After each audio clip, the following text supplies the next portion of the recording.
So clouds can be pretty challenging. This method I'm going to show you is one of the easiest ways to make them, but it won't work for every type of cloud that there is. This is best for making those happy little puffy clouds against a blue sky. So the shape of the clouds is important. You want them to be kind of round and bumpy on top, but flatter on the bottom with kind of tapered, pointy edges. Think about them almost like half of an eye shape. So you can paint clouds with brushes, but I've found that it's actually easier for beginners to use a sponge. You either fold the sponge in half or actually cut it to create a rounded oval top to it. And we're going to use that shape to create the bumps in the clouds. Now, as for color, I wouldn't start out with pure white. Too much contrast tends to make your clouds look a little unrealistic. So start with a color that is one shade whiter than the lightest sky that you have. So mix a tiny bit of blue into that white to start with.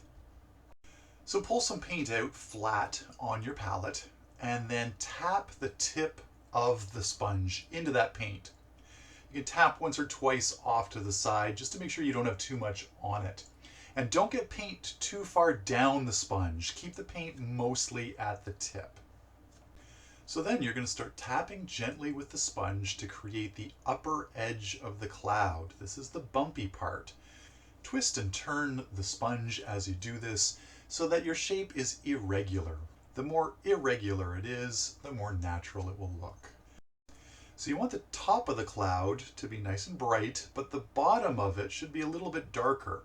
So tap down there when you have less paint on the sponge. Wipe some off if you have to. This cloud over here, I actually put a little bit too much paint on the bottom and it looks flat and too bright. So less paint and tap more often to get a fuzzier, transparent bottom where some of the sky color shows through.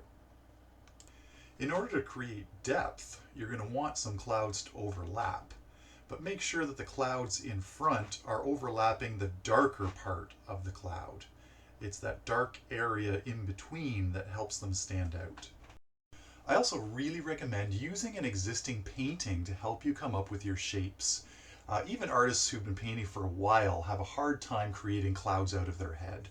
So find a painting that already exists that you can use to inspire you. Now you could just leave your clouds like this as soft, distant clouds. But if you want to make them look a little bit closer or a little bit more dynamic, you can add some brighter white to the top edge that's facing your light direction. This also gives you a chance to create some more depth as you can have some parts of the cloud cut in front of others.